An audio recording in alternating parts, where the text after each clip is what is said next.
So hello friends, how are you all. उम्मीद करता हूँ आप सब बेहतर होंगे और आपकी स्टडी भी काफ़ी अच्छे से चल रही होगी। तो फ्रेंड्स देखिए, हम लोग अभी इसमें बीपीएससी पीवाईक्यू स्टार्ट करने वाले हैं और हम लोग पॉलिटी सब्जेक्ट से स्टार्ट कर रहे हैं। पॉलिटी। और इसमें हम लोग 20 क्वेश्चंस के 3 सेट करेंगे। इसके बाद मैंने ज्योग्राफी लिया है। ज्योग्राफी में फिर वही सेम ऐसे फॉलो करेंगे। उसके बाद में हिस्ट्री, फिर उसके बाद में science and then Bihar special. And friends, मैंने देखिए क्वेश्चंस को ऐसे फ्रेम किया हुआ है कि इन 60 क्वेश्चंस में ना ऑलमोस्ट आप लोग 500 प्लस क्वेश्चंस का एडवांटेज आपको मिलने वाला है। काफी डिटेल में एक्सप्लेनेशन रहेगी। एंड उसके बाद में जैसे ही हम लोग पीवाई क्यू कंप्लीट करते हैं, उसके बाद में मोस्ट एक्सपेक्टेड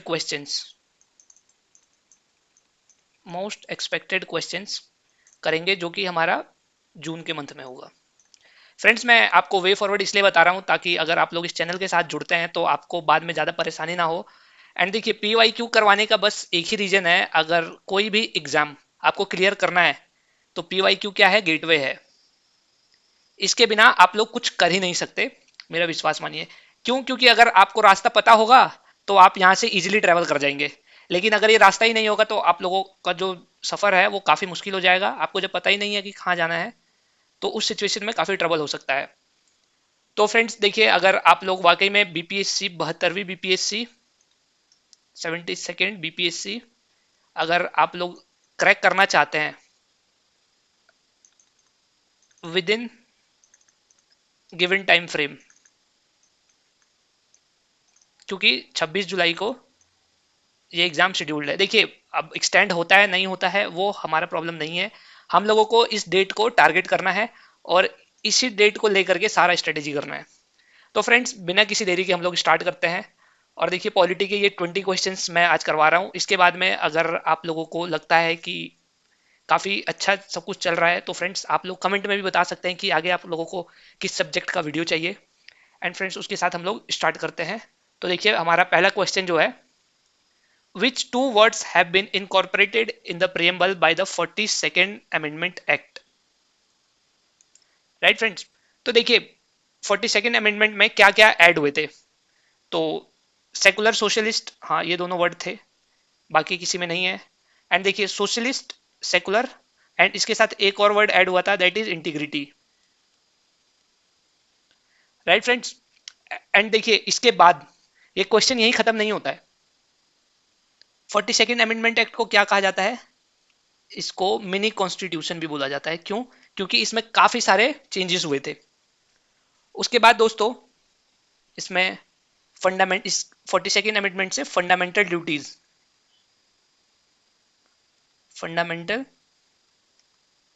ड्यूटीज, जो कि पार्ट 4A, इसको जोड़ा गया था। उसके बाद में एक और इंपॉर्टेंट चेंजेस हुआ था, that is president must follow the advice of cabinet. इसका मतलब क्या हुआ कि प्रेसिडेंट अपने मन से कुछ भी नहीं कर सकते हैं। अगर कुछ भी करना है तो फर्स्ट ऑफ ऑल इनको कैबिनेट से परमिशन लेना पड़ेगा या सजेशन जो भी है वो लेना पड़ेगा। उसके बाद में फ्रेंड्स देखिए, 5 सब्जेक्ट्स वर ट्रांसफर्ड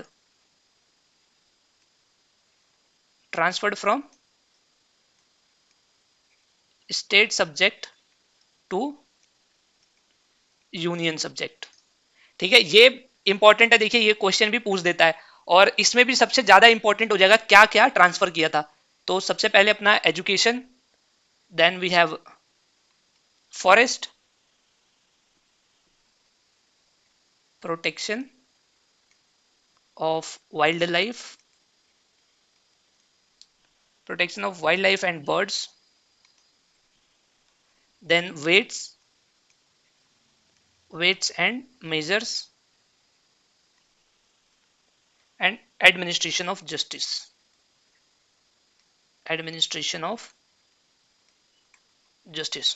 तो आप ये सारी चीजें आप लोग याद रखेंगे।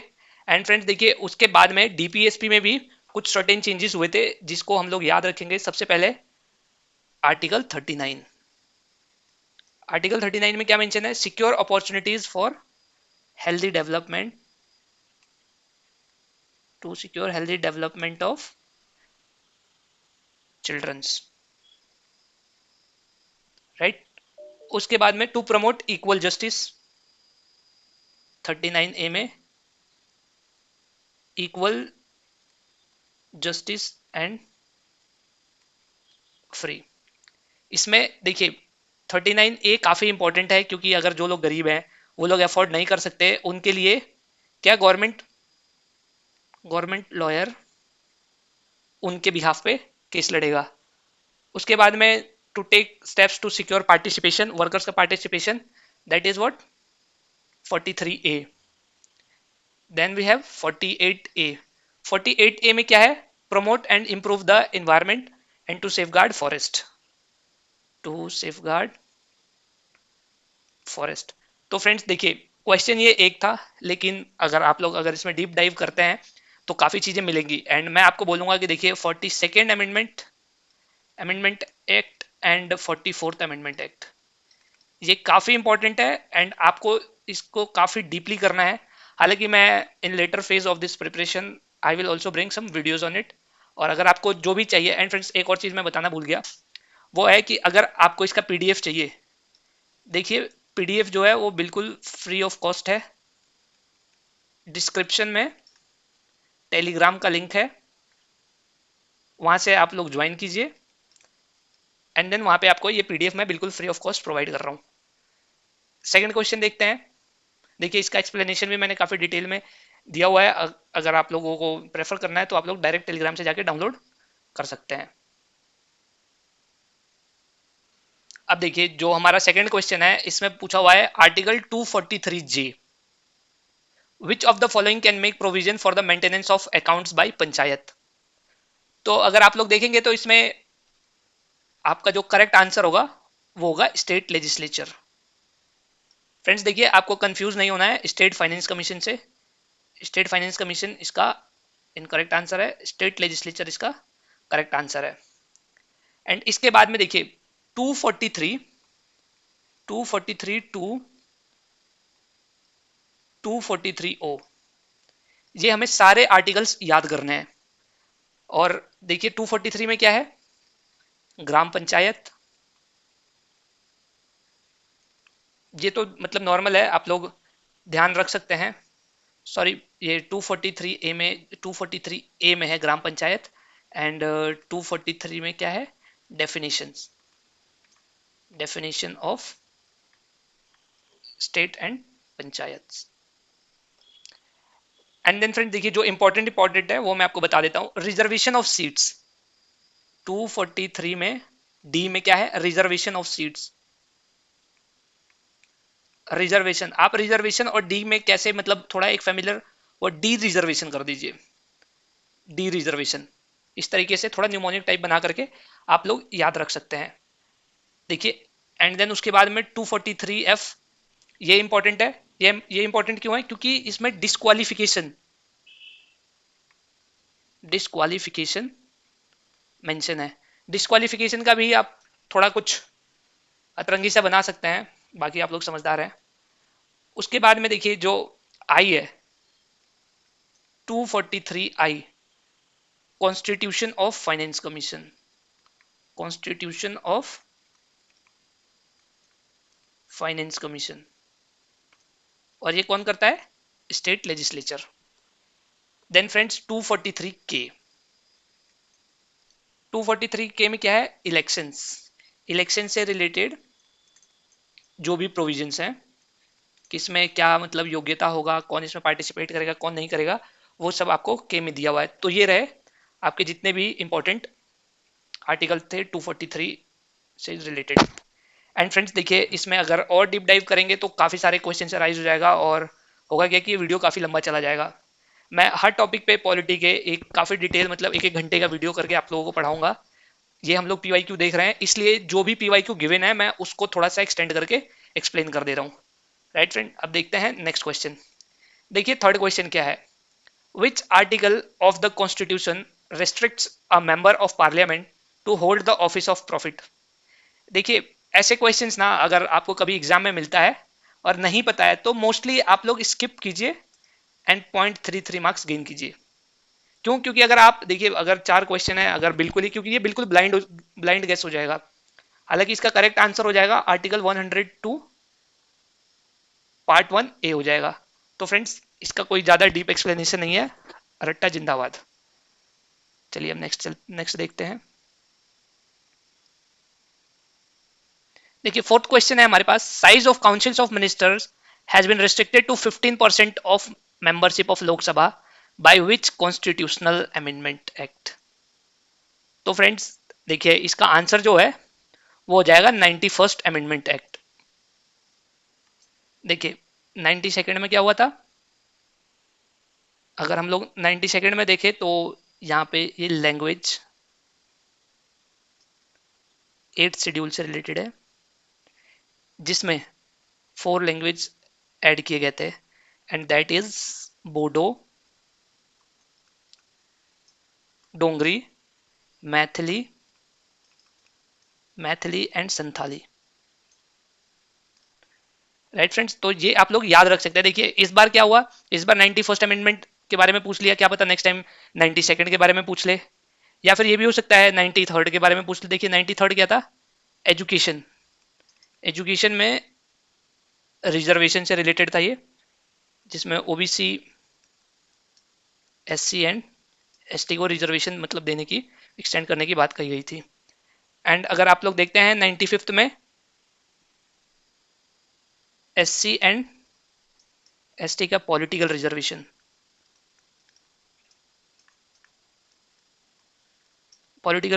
को एक्सटेंड किया गया था 10 ईयर्स के लिए। राइट फ्रेंड्स, देखते हैं अब नेक्स्ट क्वेश्चन। देखिए नेक्स्ट क्वेश्चन अपने पास है, Indian national flag was adopted by the constituent assembly on which date? ये भी ऐसा है कि मतलब ये रट्टा वाला ज्ञान चाहिए यहाँ पे, एंड हमारा जो आंसर हो जाएगा वो 22 जुलाई 1947। इस दिन हम लोगों ने नेशनल फ्लैग अडॉप्ट किया था। एंड देखिए देन 26 जनवरी 1950, इस दिन क्या हुआ था? Our constitution came into force, जिसे हम रिपब्लिक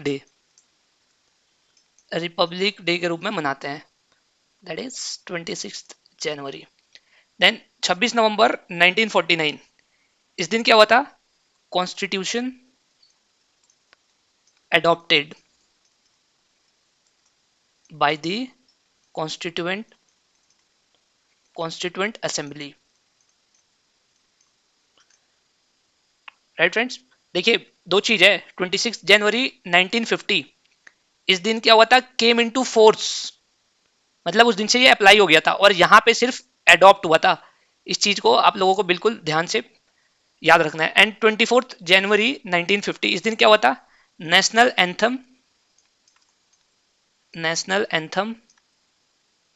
एंड नेशनल सॉन्ग को अडॉप्ट किया गया था। तो फ्रेंड्स देखिए, ये जो स्टैटिक है ये भी थोड़ा सा स्टेट पीसीएस के लिए इंपॉर्टेंट हो जाता है। एंड आइए देखते हैं अब अगला क्वेश्चन। एंड अगला क्वेश्चन है हमारे पास, by which time governor has to return an ordinary bill to the concern state legislature for reconsideration? First of all देखिए, यहाँ पे ऑर्डिनरी बिल की बात की गई है। कितने टाइप के बिल होते हैं? एक ordinary, then money bill, and in some cases constitutional amendment bill. तो देखिए ऑर्डिनरी बिल में ना, इसके पास नो टाइम लिमिट, इसके पास कोई भी टाइम लिमिट नहीं होता है। देखिए गवर्नर के केस में क्या है कि चाहे मनी बिल हो, ऐसा कोई मैंडेट नहीं है, it is not a mandate. लेकिन जनरली मनी बिल को 14 डेज में गवर्नर साइन कर देते हैं, ठीक है। लेकिन ऐसा ये मैंडेट नहीं है, ये मतलब ये कॉन्स्टिट्यूशन में ऐसा कुछ प्रोवाइड नहीं किया गया है। एंड कॉन्स्टिट्यूशनल अमेंडमेंट बिल का भी सेम है, नो टाइम लिमिट। अब देखते हैं friends next question.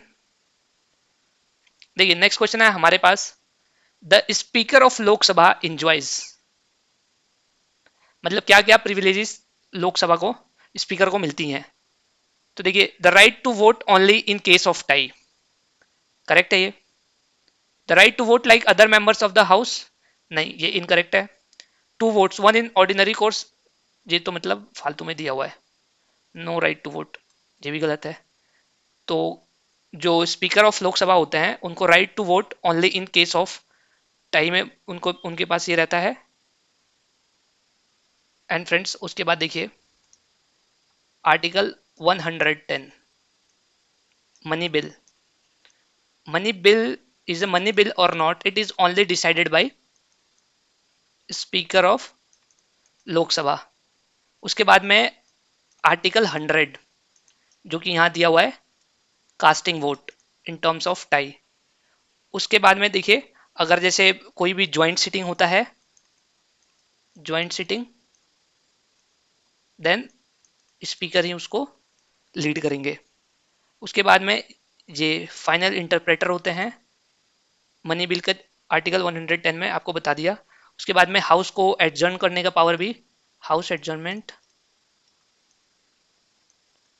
House adjournment का पावर इनके पास होता है। ये डिसिप्लिनरी एक्शन ले सकते हैं किसी भी मेंबर के खिलाफ, अगर कोई नहीं आता है, कोई ज्यादा दिन तक एब्सेंट रहता है बिना किसी इंफॉर्मेशन के, और वो टाइम फ्रेम कितना है, 60 डेज। राइट फ्रेंड्स, अब देखते हैं हम लोग अगला question. Which one of the following is a part of the electoral college for the president but not a forum of his impeachment? मतलब कि प्रेसिडेंट के इलेक्शन में तो वो पार्टिसिपेट करते हैं लेकिन उनके इम्पीचमेंट के टाइम में पार्टिसिपेट नहीं करते। तो आइए पहले हम लोग ऑप्शन देखते हैं, ऑप्शन में क्या क्या गिवन है। स्टेट लेजिस्लेटिव काउंसिल, देखिए स्टेट लेजिस्लेटिव काउंसिल जो है ना, वो ना ही इलेक्शन में पार्टिसिपेट करते हैं और ना ही उनके रिमूवल के टाइम में, that is impeachment. State legislative assembly, ये इलेक्शन के टाइम में, तो इलेक्शन के टाइम में स्टेट लेजिस्लेटिव असेंबली पार्टिसिपेट करती है बट इम्पीचमेंट के टाइम में नहीं करती है। राज्यसभा लोकसभा ये दोनों केस में पार्टिसिपेट करते हैं। देखिए अगर आर्टिकल 54 की बात करें, आर्टिकल 54 जो कि प्रेसिडेंट का electoral college, electoral college, right. तो इसमें कौन कौन पार्टिसिपेट करते हैं, Lok Sabha member, Lok Sabha elected member, then Rajya Sabha elected member, then state legislative assembly elected member, and then union territories elected member of, elected member of UTs, right? That is which two union territories participate, that is Delhi and Pondicherry, right friends। अब हमें जो सबसे important क्या याद रखना है कि जो राज्यसभा के इलेक्टेड मेंबर है, जो 12 members, that is nominated by president, nominated by president do not participate in election of president, right friends। अब देखते हैं next question. Which article of the Indian Constitution deals with the proclamation of emergency? Emergency proclaim किया जाएगा, ये कौन सा article, that is article 352। अब देखिए फ्रेंड्स इसका आंसर 352 तो हमने दे दिया, बट ये क्वेश्चन थोड़ा सा वेग है। why I am saying which article of Indian Constitution deals with the proclamation of emergency, here it is not mentioned which type of emergency, that is national emergency, financial emergency or whatsoever, and in case अगर आपको थोड़ा सा मोर accurately जाना है, जो कि BPSC ने अपने आंसर की में दिया हुआ है, that answer is article 352, right friends. And article 352 जो है, जिसे हम नेशनल इमरजेंसी बोलते हैं, राइट, ये हम किस किस बेस पे लगा सकते हैं? That is external aggression, external aggression, armed rebellion,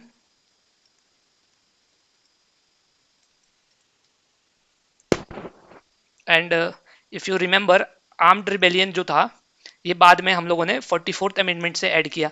उससे पहले जो वर्ड था उसे हम लोग इंटरनल डिस्टर्बेंस बोलते थे, इंटरनल डिस्टर्बेंसेस। इतना इंफॉर्मेशन आर्टिकल 352 के लिए इनफ है। अगर आप लोग इतना कर लेते हैं तो एग्जाम्स में आप लोग क्वेश्चन इजिली करेक्ट कर देंगे। And now the question is article 360, that is related to financial emergency, financial emergency. Article 356, president rule, and we have a one proper name, that is constitutional emergency, constitutional emergency, right friends. अब हम लोग देखते, देखिए 365, 365 जो है ना, वो base है 356 को इंप्लीमेंट करने का। I mean 365 says when state fails to comply the direction of center,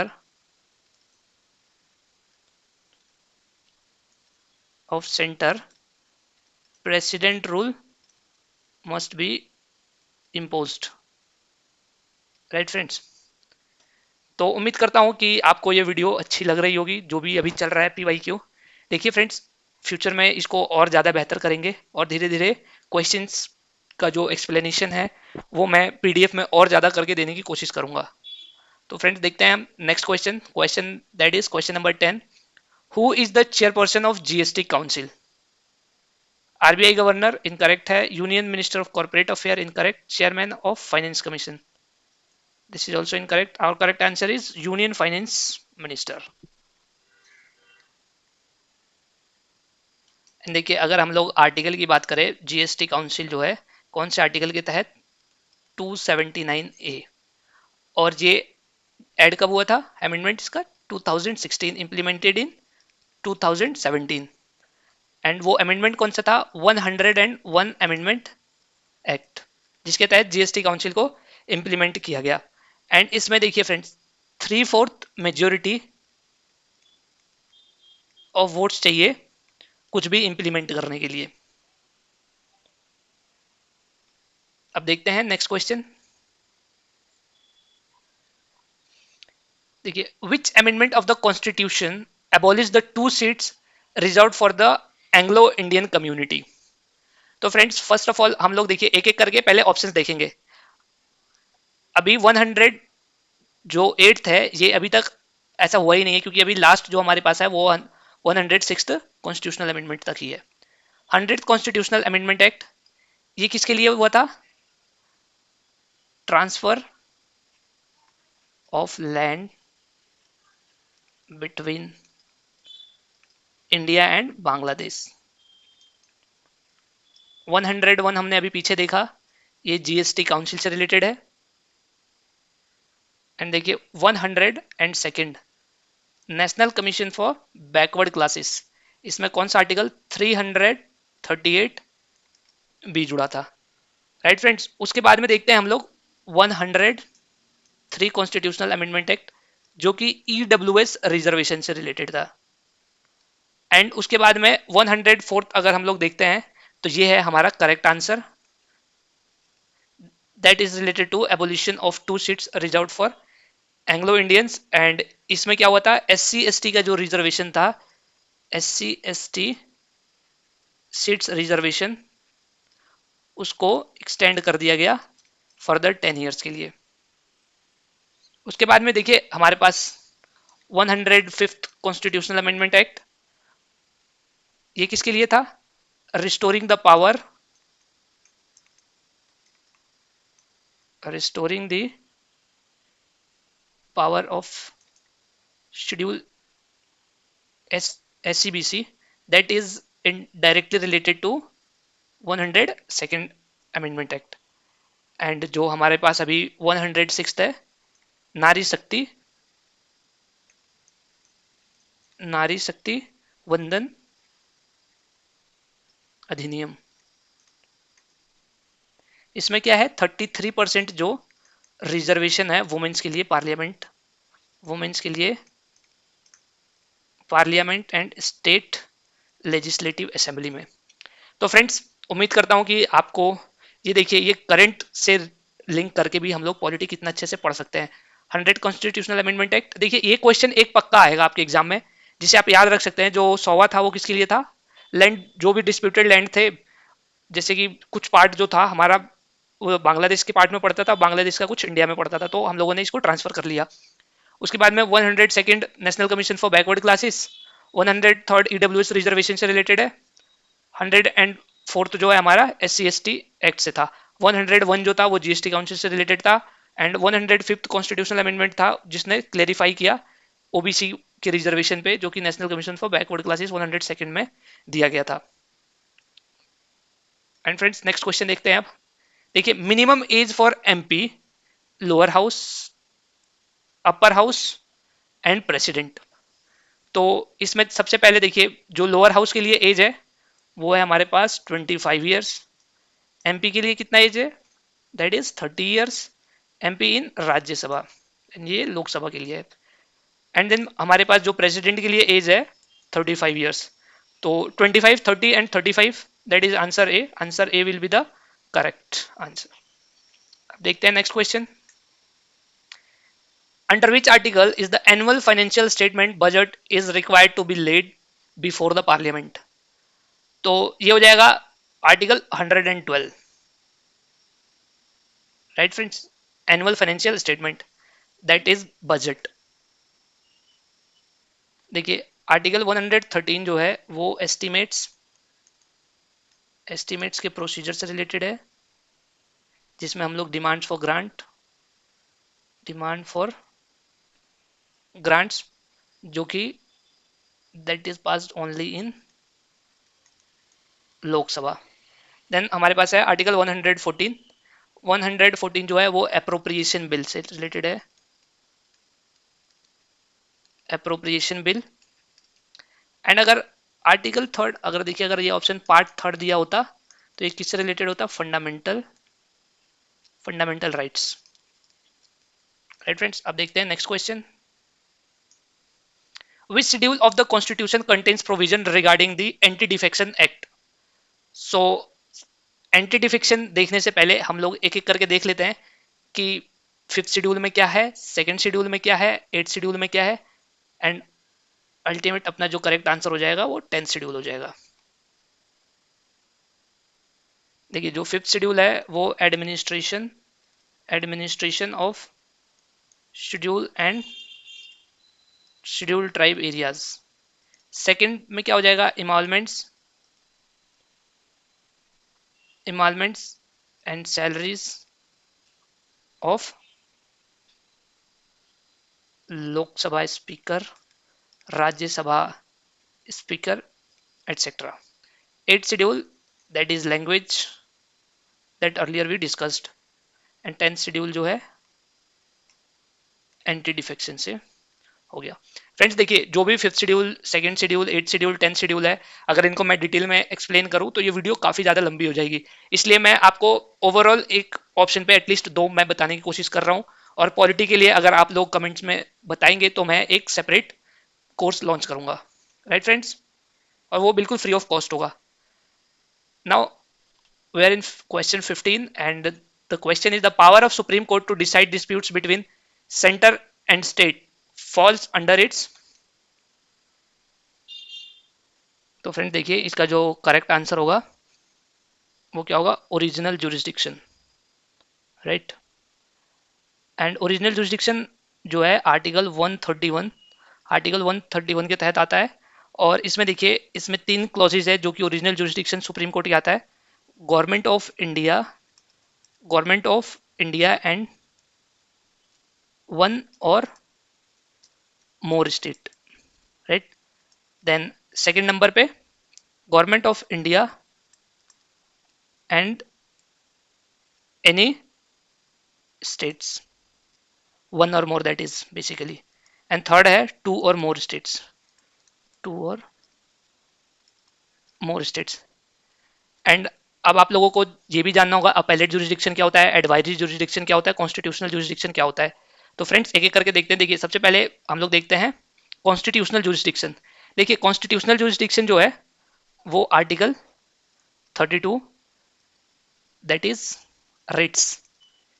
ये जो मैंडेटरी है सुप्रीम कोर्ट को इसके ऊपर वर्डिक्ट देना ही पड़ेगा अगर कोई अप्रोच करता है तो। उसके बाद देखिए अपीलेट जुरिसडिक्शन है। जो अपीलेट जुरिसडिक्शन ये किसके लिए होता है, किस आर्टिकल के तहत, आर्टिकल 132। इसमें क्या होता है, जैसे हाई कोर्ट ने कोई ऑर्डर पास किया है और अगर वो एप्ट नहीं है, अगर जो भी उसके डिपेंडेंट लोग हैं वो लोग सुप्रीम कोर्ट में अप्रोच कर सकते हैं। उसके बाद advisory jurisdiction, that is article 143, when president ask. And one more thing, president is not bound to follow. अब नेक्स्ट क्वेश्चन देखते हैं। नेक्स्ट क्वेश्चन है who presides over the joint session of parliament. Question हम लोगों ने पहले भी discuss कर लिया। ज्वाइंट सेशन पार्लियामेंट का कौन लीड करता है, speaker of Lok Sabha. Next question, which article gives the list of 29 functions to be performed by the panchayati raj institutions. The correct answer will be article 243G। Already मैंने HEF ऑलरेडी आपको discuss करवा चुका हूं पहले क्वेश्चंस में। एक और चीज देख लेते हैं, जो भी हमारा जो पंचायती राज है वो 11th 73rd कॉन्स्टिट्यूशनल अमेंडमेंट के तहत 2012 में इंप्लीमेंट हुआ था, राइट फ्रेंड्स। अब देखते हैं next question. The executive power of the central government is vested in. तो इसका जो करेक्ट आंसर हो जाएगा वो हो जाएगा प्रेसिडेंट। और ये कहां पे लिखा हुआ है, आर्टिकल 53 सब क्लॉज 1 में। अब अगर देखिए जो प्राइम मिनिस्टर हैं ये हैं, ये होते हैं गवर्नमेंट के हेड, ठीक है फ्रेंड्स। ये कॉन्स्टिट्यूशंस एंड गवर्नर ये अपने आप में एक बड़ा टॉपिक है और मैं काफी जल्द इस पे वीडियो बनाने वाला हूँ। On the basis of which constitutional amendment was Panchayati Raj given constitutional status. अब देखिए मैंने आपको पहले ही बता दिया था 73rd constitutional amendment act. 74th में क्या हुआ था, देखिए 74th म्युनिसिपैलिटीज, ये इसमें म्युनिसिपैलिटीज को इंप्लीमेंट किया गया था जो कि 12th शेड्यूल ऐड किया गया था। अब अगर बात कर लेते हैं 71st, राइट। 71st में 3 लैंग्वेज ऐड किए गए थे, दैट इज कोंकणी,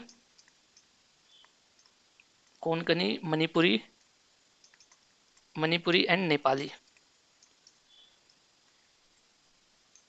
KMN से आप याद रख सकते हैं। 72nd जो है वो इतना ज़्यादा इंपॉर्टेंट नहीं है, हालांकि मैं आपको इन्फॉर्मेशन के लिए बता देता हूँ, लेकिन ये इतना ज़्यादा इंपॉर्टेंट नहीं है।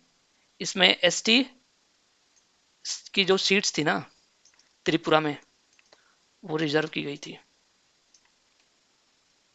Last but not the list, our 20th question, which of the following political organization has seats reserved for women in India। देखिए तो अभी मतलब करंट में किस ऑर्गेनाइजेशन ने वुमेन्स के लिए सीट रिजर्व कर रखा है, तो हमारा पंचायती राज है जहाँ पे वुमेन्स के लिए सीट रिजर्व है। And rest of the thing state legislature and Lok Sabha में we have constitutional amendment act 106, that is Nari Shakti वंदन अधिनियम, जिससे 33% सीट रिजर्व रिजर्वेशन इनको मिलेगा। विद दिस फ्रेंड, उम्मीद करता हूँ आपको ये वीडियो अच्छी लगी होगी। अगर अच्छी लगी होगी, आपके प्रिपरेशन में अगर ये हेल्पफुल है, तो अपने फ्रेंड्स के साथ जरूर शेयर करें। And friends, this initiative is in its very initial stage. Very initial stage, अभी जस्ट ये स्टार्ट ही हुआ है। तो जस्ट एक और दो वीडियो से आप ये जर्नी कितनी लंबी होगी इससे अंदाजा नहीं लगा सकते। बट स्टिल मैं आपको बोलूंगा कि एज अ रेफरेंस आप एक से 1 to 2 टाइम्स आप लोग इसको देखें, एंड देन मुझे कमेंट्स में पक्का बताएं एंड आपको किस सब्जेक्ट पे, किस टॉपिक पे वीडियोस चाहिए, ऐसे इंटरेस्टिंग वीडियोस। और मैं ट्राई करूंगा कि टाइम टू टाइम अपडेट करता रहूं। Right friends, with this signing off, study era by C K.